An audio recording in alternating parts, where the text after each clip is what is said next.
जब अजामिल का समय पूरा हुआ, यमदूत आए, चलो, गले में फांसी का फंदा डाला, खींचने लगे। डर गया अजामिल और आवाज लगाई अपने बेटे को। पास में बेटा खेल रहा था, आवाज लगाई, बेटा नारायण। दूरे क्रीडन का सक्तम पुत्रम नारायणावयम प्लावितेन स्वरेणोच्चये राजुहावा कुलेन्द्रिय।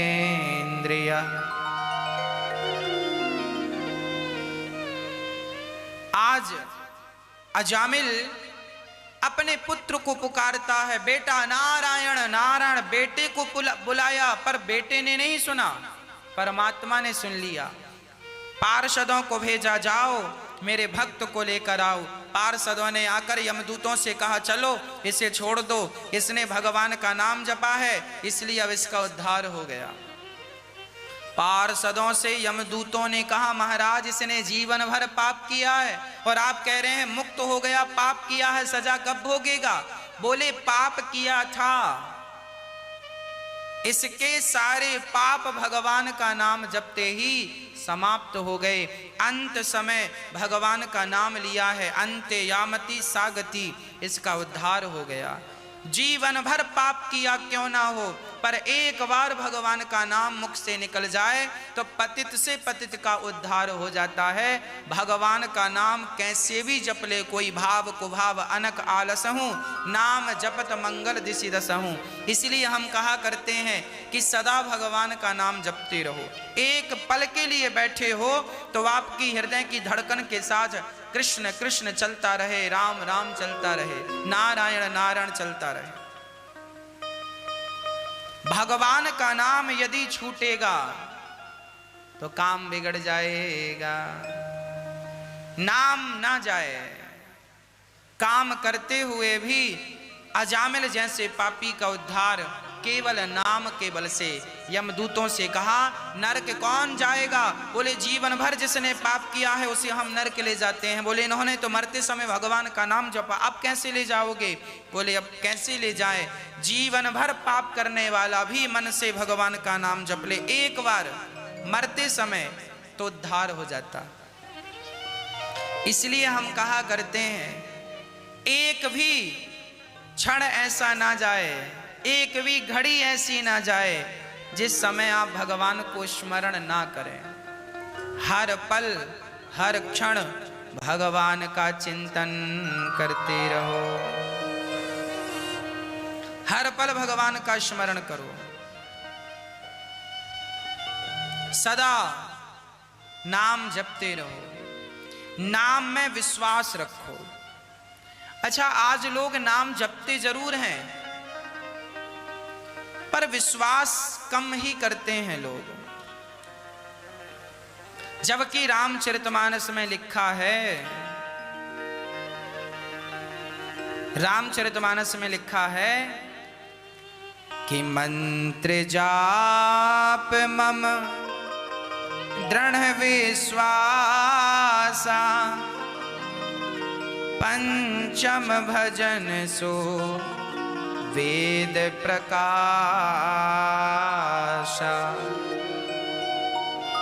भगवान का नाम जपो पर विश्वास से जपो। यदि विश्वास है तो वो नाम कल्याण करेगा, यदि विश्वास नहीं है तो उसका कोई अर्थ नहीं।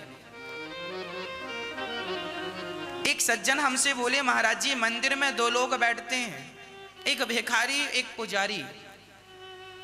भिखारी बड़े दुखी हैं और पुजारी बड़े सुखी हैं, दोनों ही राम राम जपते हैं। भिखारी कहता है, राम जी तेरा भला करें, 2 रुपए दे जा, 5 रुपए दे जा, 10 रुपए दे जा। भिखारी मांगता रहता है, रोता रहता है, जबकि पुजारी सदा प्रसन्न रहते हैं, बिना मांगे लोग उन्हें चढ़ावा देकर जाते हैं। तो किसी ने कहा, क्या भिखारी के राम और पुजारी के राम अलग अलग हैं क्या? हमने कहा, भैया पुजारी और भिखारी के राम अलग अलग नहीं हैं। तो फिर भिखारी दुखी है, पुजारी सुखी है, दोनों राम राम जपते हैं, तो राम एक की सुनते हैं और एक की नहीं सुनते हैं, ऐसा क्यों राम जी करते हैं? तब हमने कहा भैया जी बात ऐसी है, हमने कहा ये सुई लेकर जाओ और सुई के छेद से हाथी और घोड़े निकल गए हैं, दोनों से ऐसी बातें कहना। सुई लेकर गए और भिखारी से कहा भिखारी जी राम राम। भिखारी ने कहा राम राम। आज हमने सुई के छेद से हाथी घोड़ा निकलते देखे। तो भिखारी ने कहा तुम्हारा दिमाग खराब हो गया है, क्या सुई के छेद से हाथी और घोड़ा निकलेंगे? भिखारी को बिल्कुल यकीन नहीं हुआ। भिखारी बोला पागल हो गए हो। यही प्रश्न पुजारी जी से किया गया, पुजारी जी आज हमने सुई के छेद से हाथी और घोड़े निकलते देखे। पुजारी जी ने बड़ा सुंदर जवाब दिया। पुजारी जी ने कहा भैया जिस राम नाम के बल पर हनुमान जी, जिस राम नाम के बल पर एक छोटा सा बंदर समुद्र को छलांग लगा के पार कर गया, जिस परमात्मा के इतने से मुख में मां यशोदा ने कहा मिट्टी खाई है, भगवान ने मुंह खोला तो मिट्टी तो नजर नहीं आई, इतने से मुंह में पूरा ब्रह्मांड नजर आया। जिसके इतने से मुख में ब्रह्मांड समा सकता है और जिसके नाम के बल पर बंदर छलांग लगाकर समुद्र को पार कर सकता है, उस परमात्मा ने यदि चाह लिया तो सुई के छेद से हाथी और घोड़े निकल गए। इसमें आश्चर्य क्या है? ये बात पुजारी जी ने कही। वो व्यक्ति लौटकर वापस आया। हमने कहा आपके प्रश्न का उत्तर मिला? उन्होंने कहा नहीं मिला। हमने कहा भैया पुजारी और भिखारी दोनों में इतना ही अंतर है कि आपने भिखारी से कहा कि सुई के छेद से हाथी घोड़ा निकलेगा, तो भिखारी ने कह दिया नहीं। भिखारी राम राम तो जपता है पर राम पर विश्वास बिल्कुल नहीं। जबकि पुजारी जी राम राम जपते हैं तो विश्वास के साथ जपते हैं कि भगवान जो चाहे सब कर सकते हैं। जिनके एक एक रोम में ब्रह्मांड लटक रहे हो, ब्रह्मांड लटक रहे हो, वो परमात्मा कर तुम अकर तुम अन्यथा कर तुम सर्व सामर्थ्य, वो परमात्मा क्या नहीं कर सकते। इसलिए भगवान का नाम जपते हैं, पुजारी जी पर विश्वास रखते हैं, इसलिए भगवान उनको ज्यादा आनंद से रखते हैं। जितना विश्वास आपका होगा भगवान के प्रति उतना आनंद आपका बढ़ेगा। गुब्बारा, बलून, आप उसमें जितनी हवा भरते हैं वो उतना फूलता जाता है। जितनी हवा भरेंगे उतना फूलेगा। उसी प्रकार आप अपने अंदर से विश्वास की जितनी हवा भरेंगे, जितनी हवा भरेंगे, आपकी स्माइल बलून की तरह उतनी बढ़ती जाएगी, आपका आनंद बलून की तरह उतना बढ़ता जाएगा, आपके प्रसन्नता का गुब्बारा बढ़ता जाएगा, आपके आनंद का गुब्बारा बढ़ता जाएगा। कब? जब विश्वास की हवा भरेंगे तब विश्वास है ही नहीं तो आनंद मिलेगा कहां से? भगवान मिलेंगे कहां से? भगवान को पाना हो तो विश्वास जरूरी है। इसलिए मंत्र जाप मम दृढ़ विश्वासा, पंचम भजन सुवेद प्रकाशा। विश्वास रखिए, हाँ, और भगवान से प्रार्थना करते रहिए कि हे नाथ आप इतनी कृपा बना के रखो कि मैं सदा आपकी सेवा करता रहूं, सदा आपकी सेवा करता रहूं।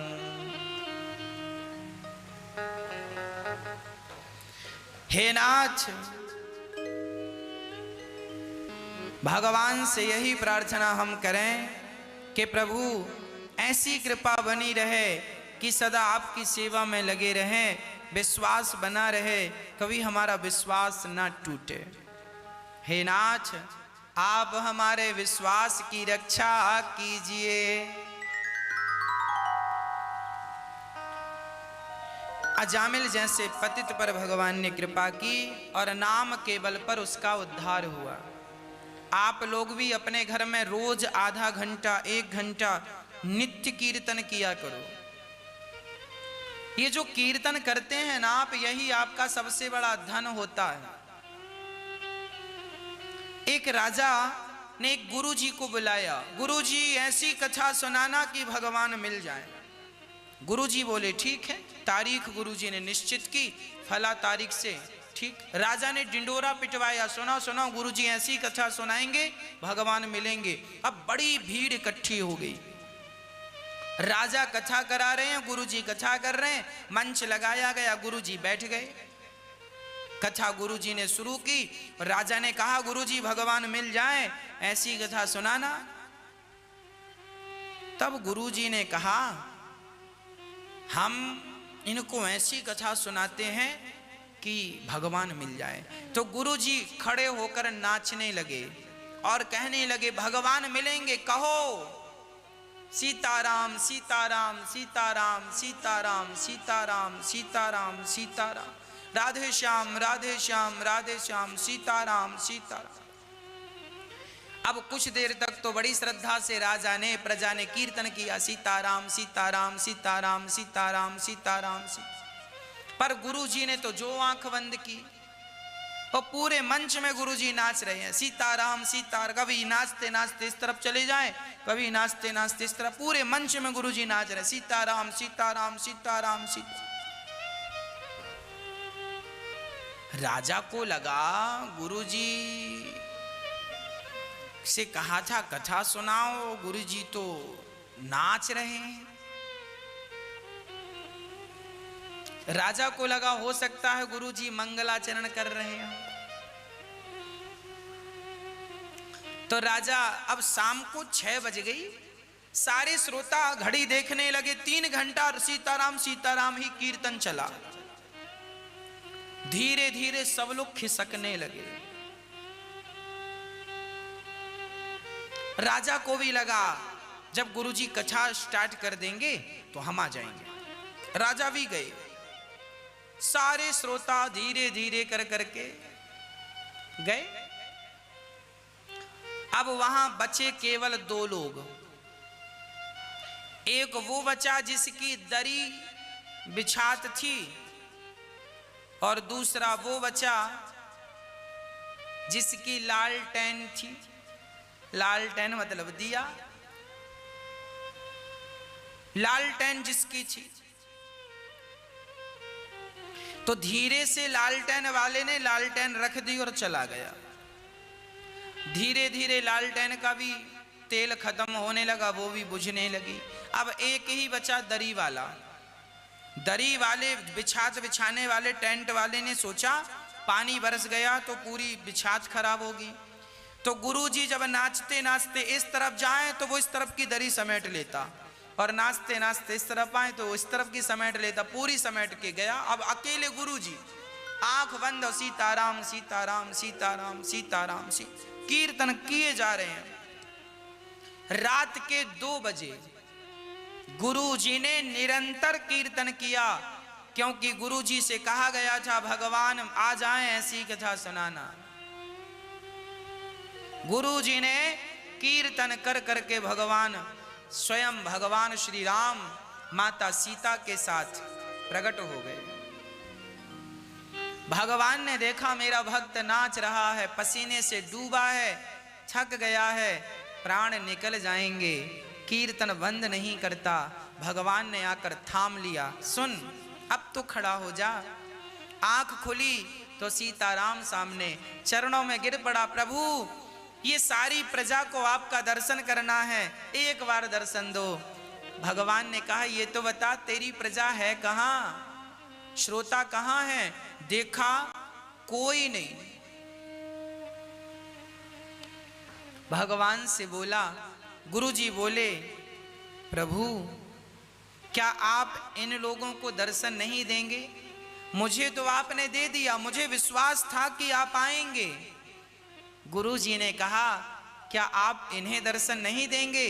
भगवान ने कहा बेटा जितना विश्वास तुम्हें है और जितनी श्रद्धा से कीर्तन तुमने किया, जिस दिन ये दुनिया वालों को इतना विश्वास हो जाएगा और इतनी श्रद्धा से ये मुझे पुकारेंगे, मैं इनके पुकारने पर भी आ जाऊंगा। पर क्या करूं, इनके अंदर श्रद्धा की ही तो कमी है, इनके अंदर विश्वास की ही तो कमी है।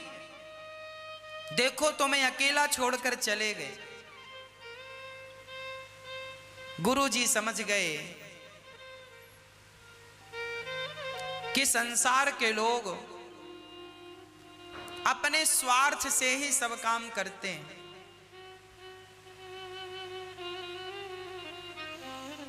कहने का तात्पर्य यह हुआ कि भगवान सबको मिल सकते हैं। जो कीर्तन, मीराबाई ने भगवान को पाया कीर्तन के बल पर, पाया कि नहीं? नरसिंह मेहता ने भगवान को पाया कीर्तन के बल पर, नाम के बल पर। आपसे प्रार्थना है, घर में बैठे हो कीर्तन किया करो। सवेरे 1 घंटा कीर्तन, 2 घंटा कीर्तन। अभी तो लॉकडाउन है, घर पे ही हो ना, सब लोग कीर्तन करो, अधिक से अधिक लोग कीर्तन, सारा परिवार सवेरे 1 घंटा 2 घंटे कीर्तन करो, भगवान का नाम जपो। देखो आपको शांति मिलेगी, आपका सुख बढ़ेगा, आनंद बढ़ेगा, आप ईश्वर के करीब पहुंचेंगे। भगवान का नाम जपते रहो, कीर्तन करते रहो, बस। अजामिल जैसा पापी नाम जप के बल पर तर गया। कृते अध्यायते विष्णुम त्रेतायाम यजतो मखई द्वापरे परिचर्यायाम कलौ केशव कीर्तनात्। केवल कीर्तन। एक बार अजामिल का उद्धार जब हुआ, इसके बाद चर्चा आती है, इंद्र ने अपने गुरु का अपमान कर दिया और गुरु जी नाराज होकर गए। तब विश्वरूप को गुरु बनाया। विश्वरूप ने यज्ञ किया, नारायण कवच की दीक्षा दी, इंद्र बलवान हुए। और जब इंद्र ने गुरु जी से यज्ञ कराया तो इंद्र ने यज्ञ कराया, गुरु जी ने राक्षसों को आहुति दे दी, इंद्र ने गुरु जी का सिर काटा। इसके लिए वृत्तासुर प्रकट हुआ। गुरु जी का जब सिर काटा तो त्वष्टा ऋषि ने वृत्तासुर को प्रकट किया और वृत्तासुर ने जाकर इंद्र से युद्ध किया। इंद्र ने वृत्तासुर का उद्धार किया। वृत्तासुर ने भगवान की स्तुति की। अहम हरे तव पादई के मूला दासानुदासो भवितास्मि भूया। हे प्रभु, मुझे अपनी भक्ति ना सही, अपने भक्तों की भक्ति देकर कृतार्थ कर दीजिए। वृत्तासुर पिछले जन्म के राजा थे, आज भगवत कृपा पाकर इनका उद्धार हुआ। एक बार भगवान इंद्र के हाथों वृत्तासुर मारे गए। भगवान इंद्र ने अपना राज्य पुनः प्राप्त किया और राज्य सत्ता संभाली, राज्य शासन किया। भगवान के एक परम भक्त थे, भगवान को बार बार इस धरती पे अवतार लेकर आना पड़ा। किसके लिए? भक्तों के लिए। यदा देवेषु वेदेषु गौसु विप्रेषु साधुषु धर्मे मयि च विद्वेषः सवा आशु विनाश्यति। जब जब धरती पर अत्याचार हुआ तब तब भगवान को आना पड़ा। एक बार भगवान प्रहलाद की रक्षा करने आए।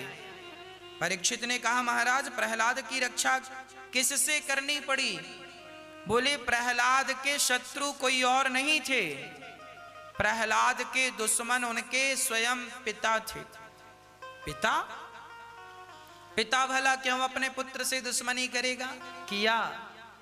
एक पिता ऐसा भी है हिरण्यकश्यपु जैसा, जो अपने पुत्र से दुश्मनी करता है।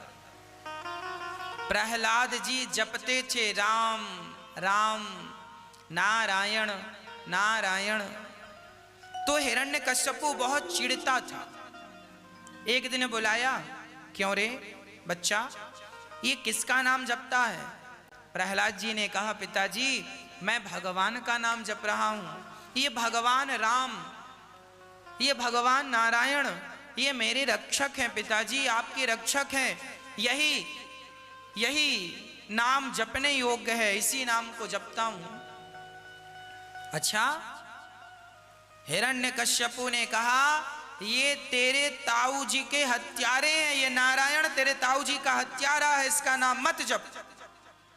प्रहलाद जी ने कहा, पिताजी ताऊ जी ने कोई अपराध किया होगा तो उनके अपराधों का दंड भगवान ने वैसे ही दिया जैसे उनने अपराध किया। भगवान को जो जिस भाव से भजता है, दुश्मनी के भाव से भजेगा तो भगवान दुश्मन बनकर मार डालेंगे। रावण ने शत्रु भाव से भजा तो राम ने शत्रु बनकर मार डाला। विभीषण ने भगवान के भाव से, भक्ति के भाव से भजा तो भगवान बनकर के उन्हें राज्य तिलक कर दिए। जाकी रही भावना जैसी, प्रभु मूरत देखी तिन तैसी। भगवान ने रावण की भी वही गति की जो अपने पिता दशरथ जी की। उनके अंदर कोई तनिक सा भी संदेह नहीं था कि पिता की गति वही और रावण की गति वही, सब बराबर। राम सबसे प्रेम करते, राम वो भगवान है, भगवान का कोई दुश्मन कैसे हो सकता है। आपके अंदर इतनी करुणा है तो विचार करो उस परमात्मा के अंदर कितनी करुणा होगी जिसने पूरा ब्रह्मांड बनाया, तुम्हारा दिल जिसने बनाया, तुम्हारे अंदर जिसने इतनी करुणा भरी है। साधारण पिता और साधारण माँ अपने बच्चे पे कितनी करुणा करती है। माँ अपने बच्चे से कितना प्यार करती है। जब एक माँ का दिल भगवान ने ऐसा बनाया है तो स्वयं भगवान के अंदर कितनी करुणा होगी। इसलिए भगवान को करुणा का अवतार कहते हैं। भगवान करुणा की प्रतिमूर्ति हैं, इसलिए भगवान का नाम है करुणा निधान।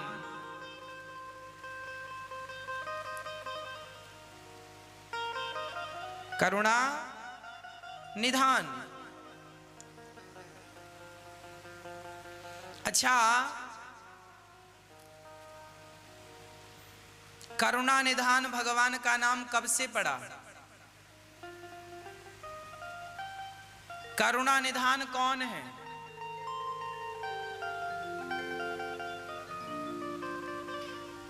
जब हनुमान जी लंका गए ना, तो लंका जब गए तो हनुमान जी को राम जी ने अंगूठी तो दी, साथ में एक चीज और दिया, अपना पासवर्ड दिया। सीता जी ने कहा, हनुमान जी ने कहा, माँ मैं राम का दूत हूं। सीता बोली मैं कैसे पहचानूं? बोली अंगूठी देखो।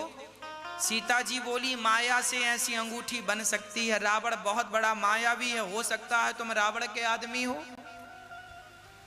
तब हनुमान जी ने कहा, माँ अब मैं ऐसा सबूत रखने जा रहा हूं जिस सबूत पे आपको विश्वास करना पड़ेगा कि मैं रावण का नहीं राम का हूं। हाँ हाँ, क्या सबूत है? तब हनुमान जी ने कहा, राम दूत मैं मातु जानकी, सत्य शपथ करुणा निधान की। आज हनुमान जी ने करुणा निधान कहा। सीता जी समझ गई, क्योंकि जब सीता का विवाह हुआ राम से तो सिया जी ने राम का नाम करुणा निधान रखा था। क्या नाम रखा? करुणा निधान। तो भगवान राम का नाम करुणा निधान है, ये बात केवल सीता को पता थी और यही नाम हनुमान जी को राम जी ने दिया और यही नाम बोला, तब विश्वास हुआ। अच्छा, करुणा निधान जगन्नाथ भगवान को भी कहते हैं। जगन्नाथ भगवान का नाम करुणा निधान पड़ा कब से? जब भगवान श्री कृष्ण की सारी पत्नियों ने मां यशोदा से जिद की कि मां हमें कृष्ण की वह कथा सुनाओ, बाल लीलाएं, जो बाल लीलाएं कृष्ण करते थे। यशोदा बोली मैं नहीं सुना सकती। हाँ, रोहिणी सुना सकती हैं। तो माता रोहिणी ने सारी कथा सुनाई। द्वार पर सुभद्रा को नियुक्त किया, बहन सुभद्रा खड़ी हो जाओ, कोई आए ना जाए ना। सारी 16,108 पत्नियां भगवान की बैठी और माता रोहिणी कथा सुना रही है। कथा सुनाने में मां रोहिणी इतनी मस्त हो गई, जब श्री कृष्ण वृंदावन छोड़कर जाने लगे और गोपियां विरह में रोने लगी, तो जोर जोर से मां रोहिणी ने कथा सुनाई। तो द्वार पर सुभद्रा खड़ी, तभी द्वार पर कृष्ण और बलराम आए और तीनों ने कथा सुननी शुरू कर दी। और जब कथा सुनी तो इतना प्रेम उमड़ा सुभद्रा जी का, बलराम जी का और कृष्ण का। उस प्रेम के कारण कथा में इतना प्रेम उमड़ा कि भगवान श्री कृष्ण का शरीर पिघलने लग गया। जब भगवान का शरीर पिघला तब नारद जी आए। नारद जी ने देखा भगवान शरीर पिघलने लगा, दौड़ कर गए, कथा बंद कराई। रुको रोहिणी माँ रुको, देखो कृष्ण की क्या हालत हो गई। तब रोहिणी माँ आई, रोने लगी, लाला क्या हुआ। तब भगवान श्री कृष्ण से कहा, ये क्या हो गया कन्हैया, कैसे इसका इलाज होगा। तब भगवान ने कहा, माँ मेरे जाने के बाद मेरी गोपियों का क्या हाल था, वो मेरे लिए कितना रोई, कितना तड़पी, आज मुझे आपके मुख से पता चला। मैं बहुत निर्दयी हूं, मैं निष्ठुर हूं मां। मैंने अपनी गोपियों को छोड़ दिया जिन्होंने इतना प्यार किया मुझसे। मैं निर्दयी हूं, इसलिए मुझे सजा मिलनी चाहिए। इसलिए मेरा अब वो हाथ किस काम के जिन्होंने गोपी जैसे प्रेमियों को थामा ना हो, वो पांव किस काम के जो चलकर वृंदावन ना गया हो गोपियों के लिए। अब मैं पांव और हाथ नहीं रखूंगा, ऐसे ही रहूंगा। तो बलराम जी ने कहा, कन्हैया तुम नहीं रखोगे तो हम भी हाथ पांव नहीं रखेंगे। तो सुभद्रा जी ने कहा, आप नहीं रखेंगे तो हम भी नहीं रखेंगे। तब से भगवान की गोपियों ने, भगवान की पत्नियों ने भगवान को नाम दिया, हे करुणा निधान। आप इतने करुणामय हैं कि आप अपने भक्तों का दुख देख करके इतने दुखी हो गए कि आपके हाथ और पांव तक पिघल गए। उस प्रेम के विरह की, उस प्रेम की पराकाष्ठा को तो देखिए, द्रवीभूत हो गए भगवान और पांव और हाथ पिघल गए। तब से भगवान जगन्नाथ, वही भगवान कृष्ण बलराम रुक्मणी जगन्नाथ भगवान के रूप में आज भी प्रतिष्ठित हैं, आज भी बैठे हैं। और उनका नाम पड़ा करुणा निधान। भगवान श्री राम का नाम करुणा निधान मां सीता ने रखा और भगवान श्री कृष्ण का नाम करुणा निधान भगवान की गोपियों ने और भगवान की पत्नियों ने और मां सहित सबने मिलकर एक नाम दिया, करुणा निधान। बोलिए करुणा निधान भगवान की। भगवान का नाम, वैसे तो नाम अनंत हैं, पर ये नाम बड़े अद्भुत हैं। इसलिए भगवान का नाम पुकारा बिस्तर में पड़े पड़े, हे करुणा निधान, हे करुणा निधान, हे श्याम सुंदर, हे प्रभु मेरी रक्षा कीजिए, हे नाथ हम पतितों को पावन कीजिए, हे प्रभु मैं आपको कभी भूलूं नहीं, हे राम, हे कृष्ण, हे नारायण। ये भगवान के जितने नाम हैं सब नाम लेने चाहिए। भगवान के सहस्त्र नाम हैं। भगवान का एक नाम है राम, एक नाम है कृष्ण, एक नाम है नारायण। सभी नाम पुकारो, हे वामन भगवान, हे कपिल भगवान, हे नरसिंह भगवान, हे मेरे श्याम सुंदर, हे मनमोहन, हे मुरलीधर, हे वंशी वाले, हे पतित पावन, हे बांके बिहारी, हे राधा माधव, हे कृष्ण मुरारी, हे सीता के राम, हे दशरथ के राम, हे कौशल्या के राम, हे यशोदा के नंदन, हे नंद नंदन, हे वसुदेव नंदन, हे वासुदेव, हे कृष्ण, हे गोपाल, हे मुरलीधर, हे वंशी वाले। इतने नाम हैं भगवान के। हे जगन्नाथ जी, हे द्वारिकाधीश जी, हे विठलनाथ जी, हे गोविंद हम पर कृपा करो, हे राघव, हे रघुनंदन, हे करुणा निधान, हे पतित पावन, हे भक्त वत्सल, हे दीनानाथ, हे दीन बंधु, हे करुणामय। कितने नाम हैं भगवान के, इन नामों को लेकर पुकार। सोते बिस्तर में जाया करो और भगवान के 1000 नामों में 1000 नाम ना याद करो तो 50 नाम याद कर लो, 100 नाम याद कर लो। बस इन्हीं नामों का आश्रय लिया करो। नामों का आश्रय लेने से आपको बल मिलेगा। भगवान हम सबके रक्षक हैं। प्रहलाद जी नाम जपते हैं। वो कहते हैं मेरे राम, मेरे कृष्ण, मेरे नारायण। भगवान श्री कृष्ण का नाम तब से कृष्ण नहीं है जब से वो यशोदा के बेटे बनकर आए। भगवान का नाम कृष्ण तो अनादि है। वो तो जब देखिए भगवान के नाम ऑलरेडी बहुत सारे हैं। जब वो यशोदा के पुत्र बनते हैं देवकी के, तो गर्गाचार्य जी ने नाम रख दिया कृष्ण। अच्छा ये बताओ, मेरा नाम अनिरुद्ध है, तो क्या मेरे नाम से पहले जब मेरा जन्म नहीं हुआ था तब क्या अनिरुद्ध नाम नहीं था?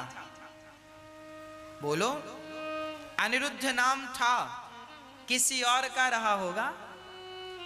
अनिरुद्ध नाम तो पहले अनादि है ना, अनिरुद्ध नाम तो अनादि है। उसी प्रकार कृष्ण नाम अनादि है। कृष्ण के जन्म से पहले भी कृष्ण नाम था और राम जी के जन्म से पहले भी राम का नाम, राम जी के जन्म से पहले राम का नाम परशुराम जी था कि नहीं? जमदग्नि पुत्र परशुराम जी था। तो राम नाम तो अनादि है, कृष्ण नाम तो अनादि है। भगवान नारायण का नाम विट्ठल, वो पंढरपुर में विट्ठल भगवान जब से आए तब से थोड़ी विट्ठल नाम है। भगवान का नाम तो अनादि है, उन्होंने तो नाम दे दिया विट्ठल, इनका नाम विट्ठल होगा। भगवान के ये नाम अनादि हैं, ये भगवान नारायण के नाम है। विष्णु सहस्त्र नाम, भगवान के हजारों नाम हैं। इन नामों का आश्रय लिया करो। कभी भेद ना समझा करो कि राम और कृष्ण। लोग इतने आज मूर्ख हो गए हैं कि वो राम और कृष्ण में भी भेद मानते हैं। अब ये मूर्खता नहीं तो क्या है? राम और कृष्ण, अरे नारायण ही त्रेता युग में राम बने, नारायण ही द्वापर युग में कृष्ण बने। उन्हीं का नाम राम पड़ा, उन्हीं का नाम कृष्ण पड़ा। लोग अलग अलग मानते हैं। अब क्या कहा जाए? ये अज्ञानता ही तो दिखाती है कि ये कलयुग चल रहा है। प्रिय भक्तों, प्रहलाद जी केवल भगवान का नाम, केवल राम राम राम जपते थे। जबकि प्रहलाद जी सतयुग के थे और प्रहलाद जी राम राम जपते थे। जबकि राम तो द्वापर में पैदा हुए, मतलब राम के पहले की कथा है ये नरसिंह भगवान की। पर प्रहलाद जी राम राम जपते हैं, ये वर्णन है। प्रहलाद जी राम राम जपते हैं, नारायण नारायण जपते हैं। तो राम नाम अनादि है, कृष्ण नाम अनादि है। इन नामों का आश्रय लोगे, भव सागर से पार उतर जाओगे। हमारे यहां नाम कितने सुंदर होते हैं। चाइना में नाम कैसे होते हैं आपने देखा? छिंग छांग छीक छन, है ना? अब वहां पे चांग मांग फांग, छिंग छांग छीक छन, यही वो चाइना के नाम है। इनके नामों में तो कहीं भगवान का नाम नहीं है। और हमारे यहाँ के नाम सुंदर राम, कृष्ण, नारायण। सच कहें, हिंदुस्तान से ज्यादा पॉपुलेशन चाइना की है, पर चाइना में थोड़ी लोग राम नाम जपते हैं। अरे केवल भारत का आदमी राम को समझता है, राम को जानता है। जो जानकार लोग हैं वो राम से परिचित हैं, कृष्ण से परिचित हैं, और वो जप कर अपना कल्याण करते हैं। ना जपने वाले तो पॉपुलेशन बहुत है, लोग बहुत हैं, पर सब उलझे पड़े, लोगों को ज्ञान नहीं है, लोगों को ज्ञान नहीं है किस धरती पे हम क्यों आए हैं। जो व्यक्ति राम को नहीं जानता, जो व्यक्ति कृष्ण को नहीं जानता, जो अपनी संस्कृति का सम्मान नहीं करता, वो व्यक्ति भारतीय हो ही नहीं सकता। भारतीय हाँ, मैं भारतीय हूं, कैसे सिद्ध होगा कि मैं भारतीय हूं? मैं भारत का नागरिक हूं, ये कैसे सिद्ध होगा बताओ? आधार कार्ड में लिखा है ऐसे सिद्ध होगा ना, पैन कार्ड में लिखा है ऐसे सिद्ध होगा ना। मैं मूल भारतीय हूं, ये कैसे सिद्ध होगा? अरे कागज में लिखने से सिद्ध नहीं होगा। मैं पूर्ण भारतीय हूं जब तक भारत का कल्चर ना आ जाए। भारत का सिद्धांत क्या है? अहिंसा ही परमो धर्मः, मेरे अंदर दया है। चींटी से लेकर हाथी तक के अंदर मेरे भीतर दया है। मैं गंगा को मां मानता हूं।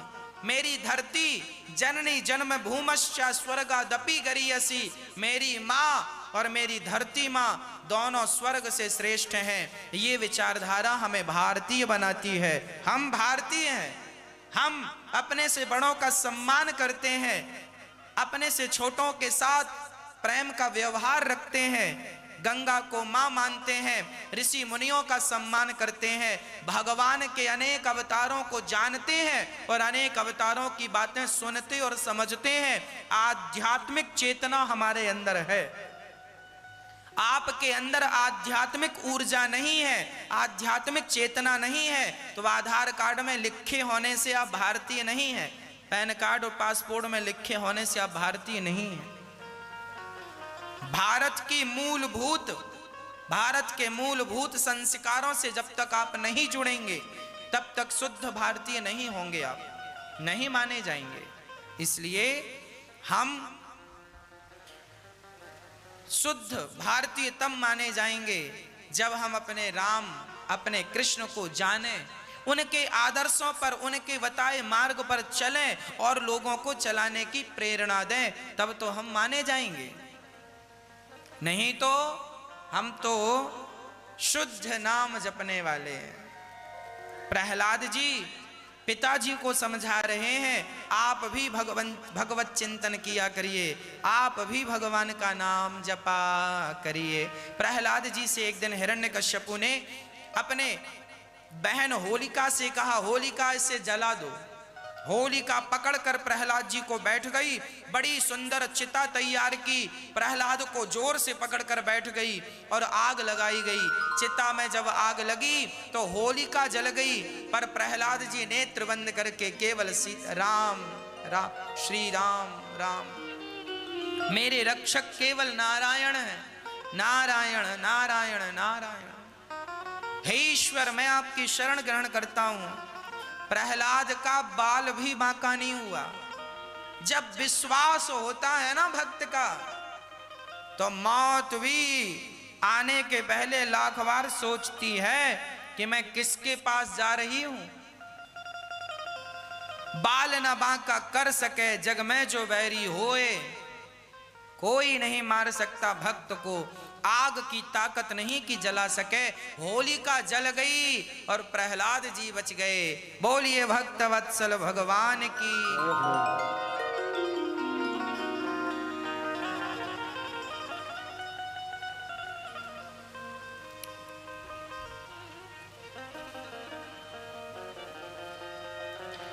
प्रिय भक्तों,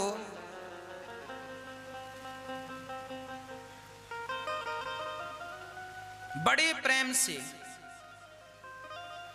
प्रहलाद जी को हिरण्यकश्यपु ने पहाड़ से फेंका, पर भगवान ने रक्षा की। सर्पों के बीच में रखा, भगवान ने रक्षा की। कितना अत्याचार ना हुआ प्रहलाद पर, कितना अत्याचार किया, जहर पिलाया, पर प्रहलाद जी का बाल भी बांका नहीं। पढ़ने के लिए गए, पढ़ करके जब आए तो प्रहलाद से पूछा, हिरण्यकश्यपु ने, बेटा तुमने क्या पढ़ा है? तब प्रहलाद जी ने नवधा भक्ति सुनाई। हाँ, नवधा भक्ति, हाँ। प्रथम भगति संतन कर संगा, दूसरे रति मम कथा प्रसंगा, गुरुपद पंकज सेवा, तीसरी भगति अमान, चौथी भगति गुण गण, करहि कपट तजिगान, मंत्र जाप मम दृढ़ विश्वासा, पंचम भजन सुवेद प्रकाशा, सठदम शील विरत बहु कर्मा, निरत निरंतर सज्जन धर्मा, सातव सम मोहि मय जग देखा, मोते संत अधिक कर ले, आठव जथा लाभ संतोषा, सपने हो नहीं देखे, नवम सरल सब सन छलहीना, मम भरोसे ही हर से न दीना, नव महुए कहूँ जिनके होए, नारी पुरुष सचराचर कोई, प्रथम भगति संतन कर संगा। पहली भक्ति है सत्संग करना। सो आप लोग कर रहे हैं, कोरोना काल है पर आप घर में बैठ के सत्संग कर रहे हैं। सत्संग करते रहने से भी भगवत कृपा आप पर बनी रहेगी और आपका कभी अहित नहीं होगा, ऐसा मेरा विश्वास है। नाना चौथी भक्ति है, भगवान के नाम में श्रद्धा और विश्वास रखना पांचवी भक्ति है। सज्जनता का भाव रखना छठवीं, सब में ईश्वर का दर्शन करना सातवीं, संतोष रखना आठवीं और भगवान के चरणों में समर्पण कर देना नौवीं भक्ति। प्रहलाद जी से हिरण्यकश्यपु ने कहा, मूर्ख बोल कहां है तेरा भगवान? प्रहलाद जी ने कहा, न केवलम में भवतश्च राजन सबई बलम बलिनाम चा परेशा। कहां नहीं है भगवान? क्या इस खंबे पे भगवान है? हाँ, जो प्रहार किया हिरण्यकश्यपु ने, खंबा टूट गया और नरसिंह भगवान प्रकट हो गए। बोलिए नरसिंह भगवान की। भगवान ने प्रकट होकर हिरण्यकश्यपु को पकड़ा, गोद पर लिटाया और अपने नख से जो प्रहार किया, छाती फाड़ डाली। भगवान छाती फट गई।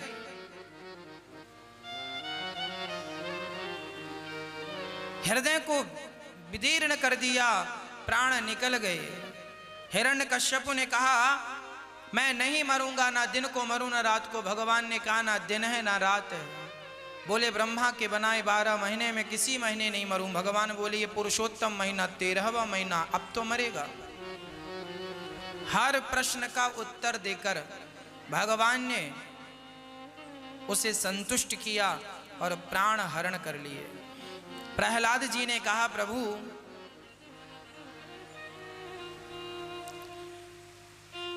ब्रह्मादयः सुरगणा मनयोथ सिद्धाः सत्वैकतान मतयो वचसाम प्रवाहैः।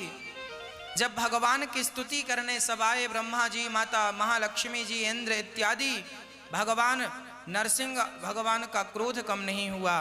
तब प्रहलाद जी ने भगवान की स्तुति की। सबने कहा, प्रहलाद जी तुम्हें डर नहीं लग रहा है? भगवान का ऐसा विकराल स्वरूप था कि माता लक्ष्मी भी भाग गई डर के मारे, ब्रह्मा जी भी कांप रहे हैं। प्रहलाद जी से कहा, आपको डर नहीं लगता? तब प्रहलाद जी ने कहा कि शेर से सबको डर लगता है, पर शेर से शेर के बच्चे को थोड़ी डर लगता है। हम तो भगवान के बच्चे हैं, भगवान से हम क्यों डरें? प्रहलाद को गोद में बिठाकर भगवान चाटने लगे। कहा, बेटा प्रहलाद, कुछ मांग लो हमसे। प्रहलाद जी ने कहा प्रभु जी यही वरदान दो कि हम कभी कुछ मांगे ना, हमारे अंदर कुछ मांगने की इच्छा कभी जन्म ही ना ले, ऐसी कृपा कर दो, हम कभी कुछ ना मांगे, यही चाहता हूं। भगवान ने कहा ठीक है, तुम जो चाहते हो सब मिलेगा, कुछ तो मांग लो। प्रहलाद जी ने कहा मेरे पिता की सदगति कर दीजिए और कुछ नहीं चाहिए। भगवान ने तथास्तु कहा। बेटा, जिस पिता ने तुम जैसे पुत्र को जन्म दिया हो, उस पिता की अधोगति कैसे होगी, उसकी तो सदगति निश्चित होगी, हो चुकी है। एक बार अच्छा, प्रहलाद जी को राजा बनाकर भगवान गए, प्रहलाद जी पर कृपा हुई, भगवान ने प्रहलाद पर कृपा की और उसके बाद एक बार एक हाथी का पांव मगर ने पकड़ लिया। तो उस हाथी ने जब भगवान को पुकारा तो हाथी की रक्षा के लिए भगवान ने हरि अवतार धारण किया, जिसे हम गजेंद्र मोक्ष कहते हैं। ओम नमो भगवते तस्मै यत एतच्चिदात्मिकं पुरुषायादि बीजाय परेशायाभिधीमहि।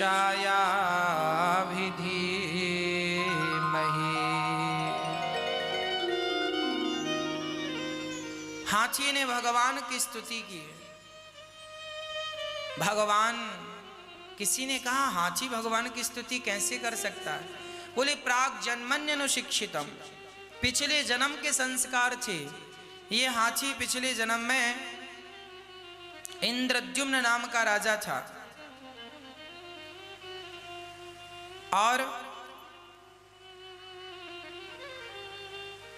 अगस्त जी के श्राप के कारण ये अगस्त जी आए और इन्होंने खड़े होकर प्रणाम नहीं किया तो श्राप दे दिया, जाओ हाथी की तरह मनमस्त हो रहे हो, मदमस्त हो रहे हो, हाथी बन जाओ। हाथी बन गए, पर आज हाथी बनकर भी भगवान को याद रखा तो हाथी पर भी भगवान की कृपा हुई। इसलिए कहता हूं कि हे प्रभु, मुझे हाथी बनाओ, चींटी बनाओ, जो बनाना मर्जी बनाओ, पर मैं वो बनकर भी आपको ना भूलूं, यही आपसे प्रार्थना है। हाथी ने भगवान को नहीं भुलाया तो हाथी पर भी भगवान ने कृपा की। जो भगवान को नहीं भूलते भगवान उन पर निश्चित कृपा करते हैं, और जो भगवान को भूल जाते हैं वह कृपा के पात्र कैसे बनेंगे? इसलिए हे नाथ, मैं आपको कभी भूलूं नहीं, ऐसी हमें भगवान से प्रार्थना करनी चाहिए। हे नाथ, मैं आपको कभी भूलूं नहीं।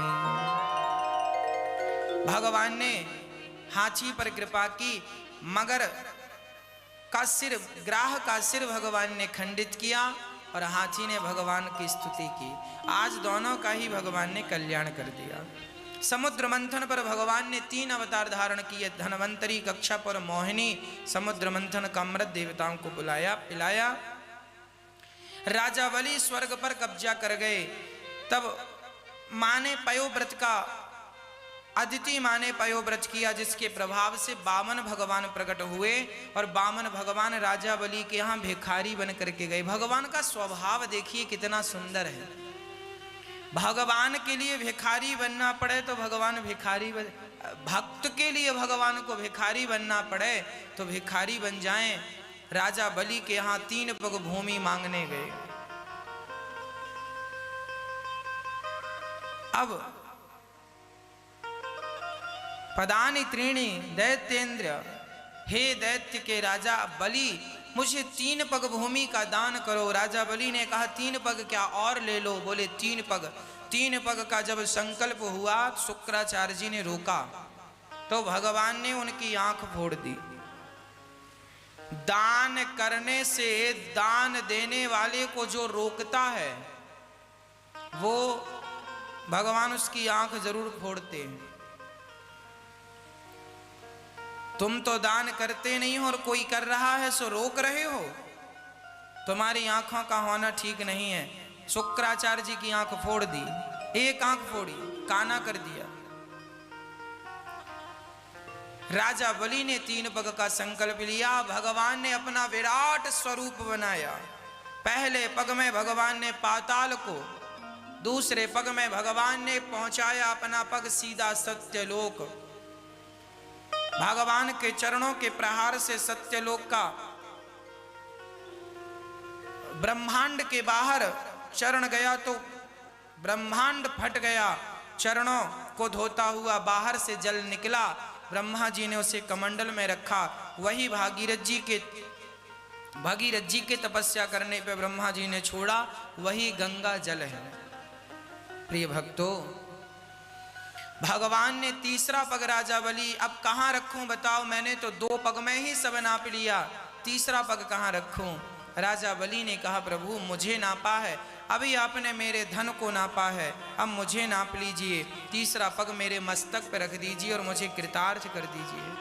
राजा बलि की ये आर्तवाणी सुनकर भगवान ने कहा, वाह राजन, मैं तुम्हें छलने आया और तुमने मुझे छल लिया। अच्छा, राजा बलि से 2 पग भूमि लेकर भगवान ने राजा बलि को बांधकर बहुत गरुण जी से पिचवाया है। तब प्रहलाद जी वहां पर आए और बलि से कहा, प्रहलाद जी के नाती हैं बलि, प्रहलाद के पुत्र विरोचन, विरोचन के पुत्र बलि। प्रहलाद जी ने बलि से कहा, बलि तुम तनिक भी गलत भाव ना रखो। ये भगवान जो है ना, इनके देने में भी प्यार होता है और इनके लेने में भी प्यार होता है। भगवान जैसे एक माँ के 2 बेटे थे, एक माँ के 2 बेटे थे। माँ एक बेटे को केला और दूध खिला रही थी, केला देकर दूध पिला रही, और दूसरा बेटा केला खाए तो केला छीन कर गाल पर 2 थप्पड़ जमाती है, केला खाता है। किसी ने कहा, माँ कैसी माँ हो, जब 2 ही बच्चे हैं तुम्हारे तो दोनों में इतना भेदभाव क्यों। तब माँ ने कहा, मैं तो दोनों से बराबर प्यार करती हूँ। ये बच्चा कमजोर है तो उसे केला खिलाकर दूध पिला रही हूँ ताकि ये हृष्ट पुष्ट हो जाए, और इसे सर्दी है, यदि केला खाएगा तो इसकी सर्दी और बढ़ जाएगी, इसीलिए थप्पड़ मार रही हूँ। माँ देती है ना तो भी प्यार होता है, और माँ छीन लेती है तो भी प्यार होता है। उसी प्रकार परमात्मा तुम्हें करोड़पति बना दें तो भी प्यार समझिएगा, और तुम्हारा सब धन हरण कर लें उसमें भी ईश्वर की कृपा ही समझिएगा। ये सब प्रकार ईश्वर कृपा ही कर रहे हैं, सब कृपा ही है परमात्मा की, जो है कृपा है बस। जीवन बहुत थोड़ा है, इस जीवन में ईश्वर की कृपा का अनुभव कर लीजिएगा, परमात्मा का अनुभव कर लीजिएगा, यही से जीवन की सार्थकता है।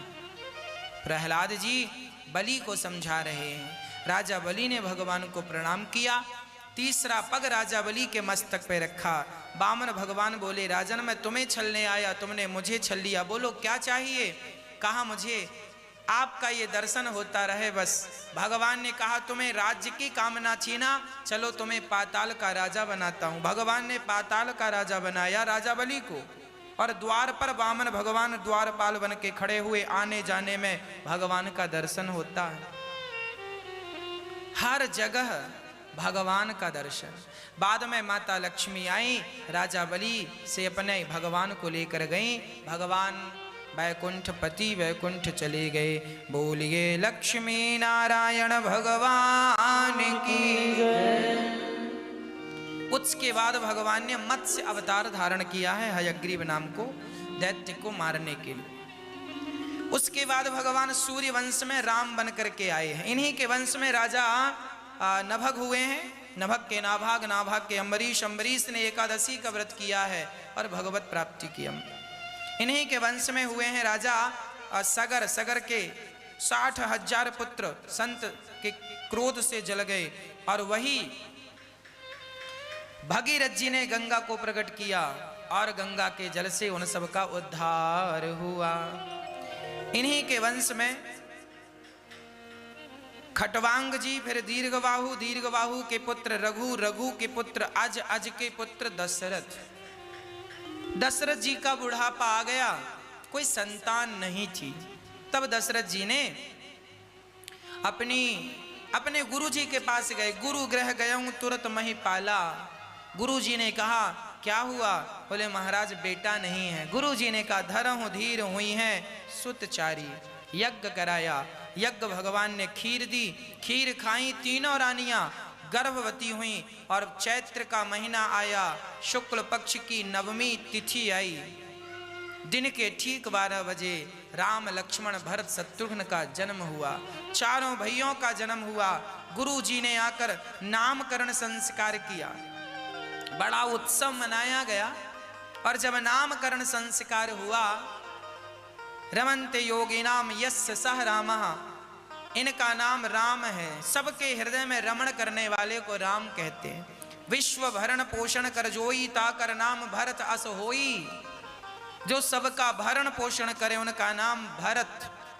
इसलिए अपने कोठार में जहां आप लोग अन्न रखते हैं, दाल चावल इत्यादि संग्रह करते हैं ना रसोई में, वहां भरत जी का नाम लिखना चाहिए। भरत, भरत जी ही सबके पोषण करने वाले।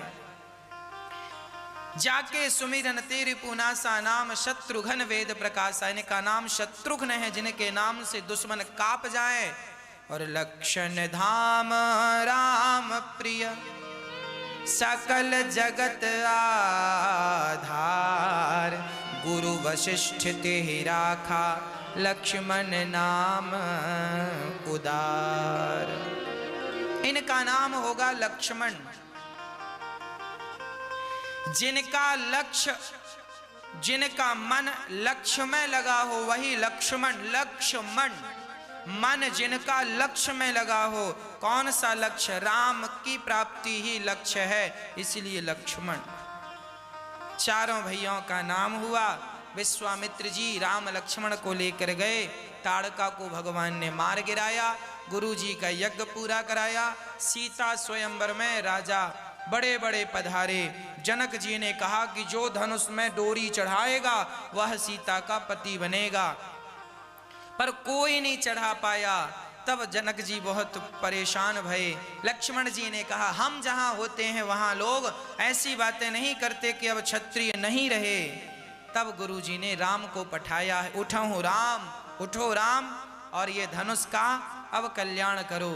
धनुष की परिक्रमा लगाई, प्रणाम किया, और लेत चढ़ावत खेचत गाढ़े, काहू न लखा देख सब ठाड़े। ते ही धनु राम मध्य धनु तोड़ा। राम जी ने बीच से धनुष को तोड़ दिया। जब धनुष टूटा तो जय जयकार होने लगी। किसी ने कहा धनुष राम जी ने तुझे तोड़ दिया। धनुष ने कहा कोई बात नहीं, हम टूटे हैं तो क्या हुआ, पर टूटते ही हमने सीता को राम से और राम को सीता से जोड़ दिया है। हमने टूट कर राम को सीता से जोड़ा है। यदि एक व्यक्ति ने कहा दीपक तू रात भर जला और अब बुझ जाएगा, तो दीपक ने कहा कोई बात नहीं, मैं रात भर जला अब सुबह बुझ जाऊंगा, मुझे बुझने का गम नहीं है। मुझे खुशी इस बात की है कि मैंने जलकर हजारों को पथ दिखाया है, हजारों का रास्ता रोशन किया है।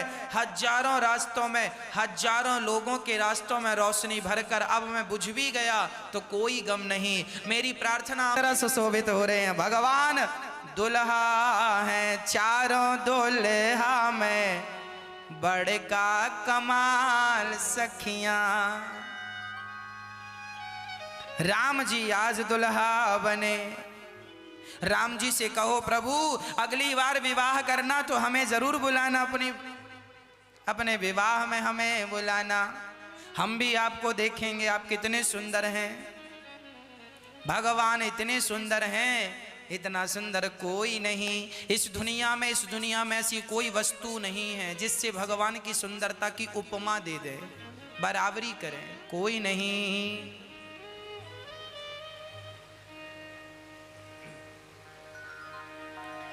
भगवान बड़े प्रेम से विवाह करके जब घर आए, सीता जी की विदाई हुई। एक लड़की जब विदा होती है बहुत रोती है। सीता जी भी जब विदा हुई तो अपनी माँ से, अपने पिता जनक जी से लिपट कर रोने लगी। लड़की रोती है, विदा होते समय अपनी मां को, अपने पिता को छोड़कर जा रही है। जिस पुरुष से कभी बात नहीं हुई, जिस पुरुष को जानती नहीं थी, उस पुरुष के साथ अब जीवन व्यतीत करने जा रही है। लड़की जब मायका छोड़कर आती है ससुराल, तो ससुराल में सब लोग उसके लिए नए होते हैं, सब नए हैं। सास नई, ससुर नया, पहली बार देखा है, पति को पहली बार देखा, सबको पहली बार वो मिल रही है। आप अपने घर की तुलसी को उखाड़कर और तुलसी के वृक्ष पौधे को उखाड़कर दूसरी जगह लगाएंगे ना, तो 2-4 दिन वो भी मुरझाई रहती है, 2-4 दिन बाद वो ठीक होती है। तुलसी का पौधा भी एक स्थान से जब उखड़ता है ना, तो वो भी मुरझा जाता है। एक लड़की जब अपने मायके से ससुराल गई तो थोड़े दिन वो मुरझाई रहती है, उसे याद आती है अपनी माँ की, अपने पिता की। थोड़ा सा वक्त दिया करो, थोड़ा सा वक्त दिया करो। लड़कियों को अर्थात बहुओं को थोड़ा सा वक्त दीजिए, उनकी गलती को नजरअंदाज करते चलो। आपकी बेटी गलती करती है सो आप नजरअंदाज करती हैं, भूल जाओ, कोई बात। अभी उनको अपनी बेटी की तरह लाड़ करो, प्यार करो, अभी उनको बहू की तरह डील ना करने लग जाना। उस लड़की को बहू का कोई अभ्यास नहीं है, उस लड़की को बेटी का अभ्यास है। इसलिए सास को चाहिए कि वो बेटी की तरह लाड़ करे, प्यार करे, बेटी की तरह रखे उसे। समझदार होगी, समझ जाएगी सब चीजें धीरे धीरे। एक लड़की का दर्द भी, एक स्त्री का दर्द भी समझना चाहिए पुरुषों को। पुरुष सदा अपने मन की करता है, सदा मन की बात रखता है, मन की चलाता है। स्त्री का दर्द, स्त्री की पीड़ा ना सुनने की जरूरत करता है, ना उसके बारे में सोचता है। जो सोचते हैं वो अच्छे हैं, जो नहीं सोचते उनसे कहता हूं सम्मान किया करो नारी का। जनक जी ने विदा किया, सीता जी आई। बेटी की विदाई बड़ी दुखद होती है। कहते हैं पैरों की बीमाई जिसके पीर पराई, जिसके पैरों में बीमाई फटी ही नहीं, वो पीर पराई क्या जाने। जिसने बेटी को जन्म दिया ही नहीं, वो बेटी की विदाई क्या जाने। सीता जी गईं, मुंह दिखाई मां कैकेयी ने सोने का महल कनक भवन दिया। और उसके बाद जब राम जी को राजा बनाने की बात दशरथ जी ने रखी, दशरथ जी का बुढ़ापा आ गया, कान के पास श्रवण समीप भय सित केसा, बाल पक गए दशरथ जी के। उनको लगा राम को राजा बनाऊं और मैं अब वनवास जाऊं, जंगल की यात्रा करूं, भगवत चिंतन करूं। देखिए दशरथ जी भी ये सोचते थे कि मैं घर परिवार से मोह हटाकर भगवान में मन लगाऊं। जिनका बेटा भगवान था वो भी घर परिवार छोड़ने की बात करते थे, और आपका तो छोड़ने का विचार ही नहीं है कि सब छोड़ दें। इसलिए आज कैकेयी के कान मंथरा ने भर दिए। आज भी समाज में मंथराएं बहुत हैं, आज भी मंथराएं कैकेयी के कान भर रही हैं। आपकी पड़ोसन, आपके अपने वो रिश्तेदार आपके कान भर देते हैं, आपको भड़का देते हैं, और आप उनके कहने से अपनों से रिश्ता तोड़ लेते हैं। ये समझदारी नहीं। अपनों से रिश्ता कभी नहीं तोड़ना चाहिए, वो भी दूसरों के कहने से। ये समझदारी नहीं है। और कैकेयी ने ऐसा किया, और जब कैकेयी ने दूसरों के कहने से अपने रिश्ते तोड़े, तो बताओ आज तक कोई बाप अपनी बेटी का नाम कैकेयी नहीं रखता। ऐसी स्त्री का नाम लेना भी लोग पसंद नहीं करते जो राम का बुरा सोच रही है। ना तो मंथरा नाम की स्त्री मिलेंगी, ना तो कैकेयी नाम की स्त्री मिलेंगी। क्यों? क्योंकि जो राम के बारे में बुरा सोचने वाले लोग हैं, ऐसों का नाम लेना पसंद कौन करता। इसलिए आप अपने घर को संभालिएगा। ये इतिहास की घटनाएं हमें सबक देती हैं कि गलतियां उन्होंने की, आपको गलती नहीं करना। अरे किसी की गलती, किसी की घटना हमें रास्ता ही तो दिखाती है, हमें गलती नहीं करना। प्रिय भक्तों, राम जी का वनवास, भरत जी का राज्य तिलक कैकेयी ने वरदान मांगा। 14 साल का ही वनवास कैकेयी ने कहा। 14 राम तापस वेश विशेष उदासी, 14 वर्ष राम वनवासी। 14 साल का ही क्यों, 15 का क्यों नहीं, 13 का क्यों नहीं, 14 साल का वनवास इसलिए क्योंकि उस दिन से रावण की आयु केवल 14 वर्ष ही शेष बची थी, इसलिए 14 साल का वनवास कैकेयी मां ने मांगा।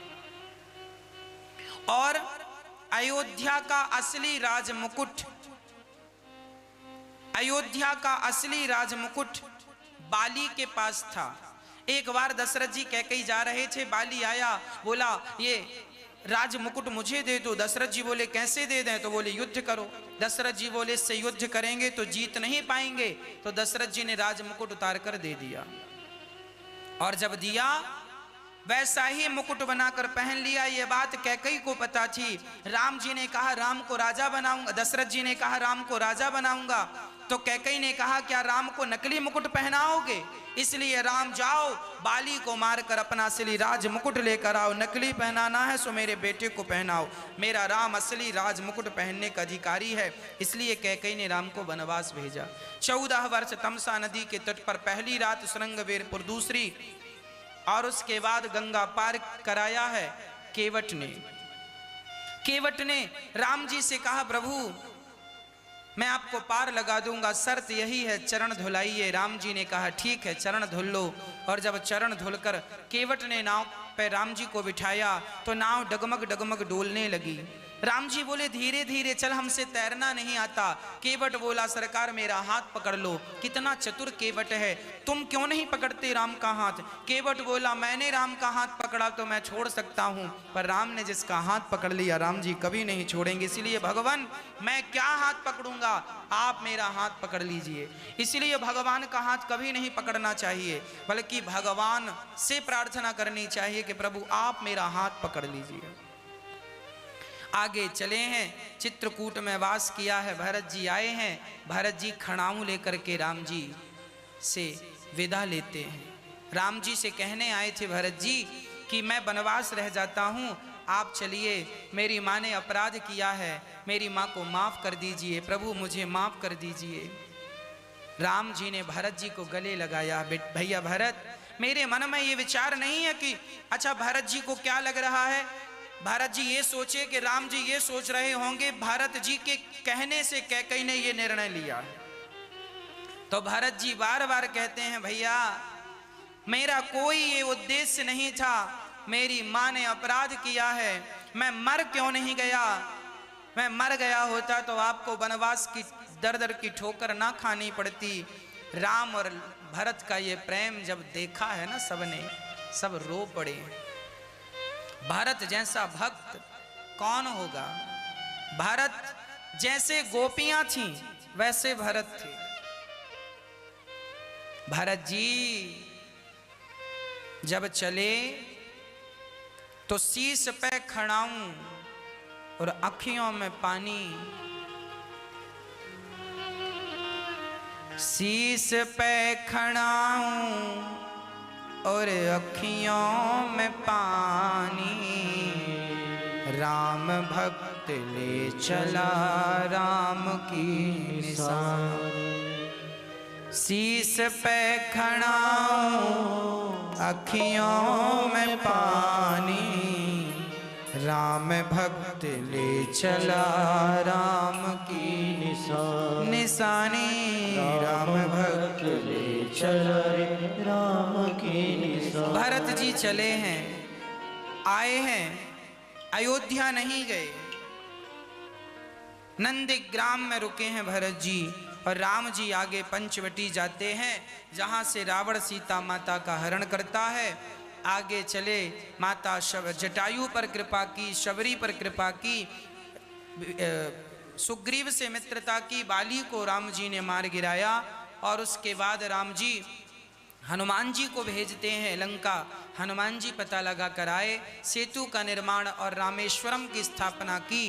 रावण कुंभकर्ण जैसे दैत्यों को मारकर राम जी ने विभीषण को लंका का राजा बनाया।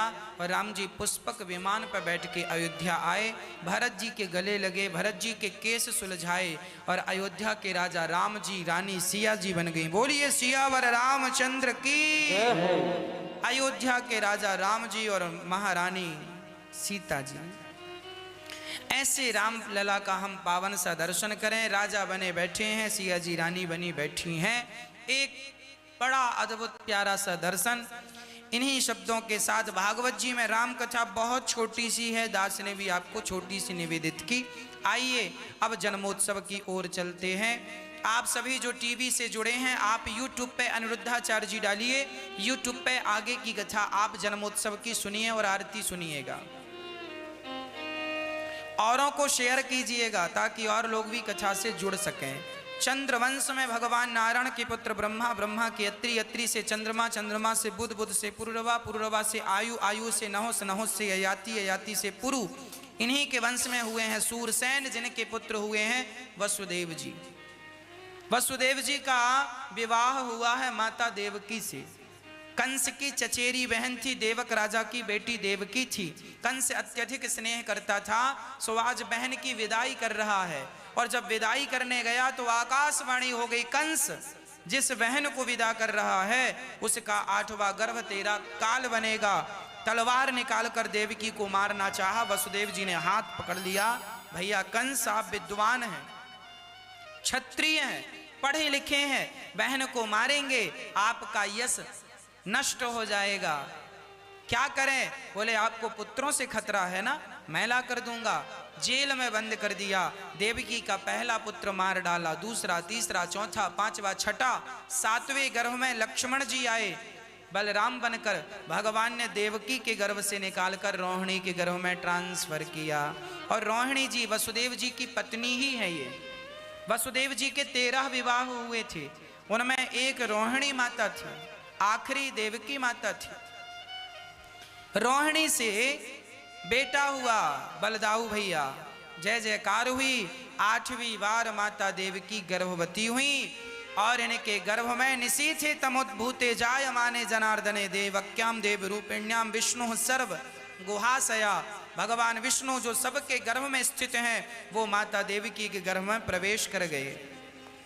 और जब गए, भादों का महीना आया, कृष्ण पक्ष की अष्टमी तिथि आई। सारे जगत में भगवान के आने का देवता लोग इंतजार कर रहे हैं, जय जयकार कर रहे हैं। देवता लोग रूप बना बना के ब्रजमंडल में पैदा हो रहे हैं। कोई ग्वालिन बनकर, कोई ग्वाल बन के, कोई गैया बन के, कोई बछड़ा बन के, कोई लता पता बन के भगवान का परिकर आ रहा है। और समय हुआ तो भगवान तमद्भुतम बालकमं भुजे क्षणम चतुर्भुजम संख्य गदार युधा युधम। भगवान जो जगत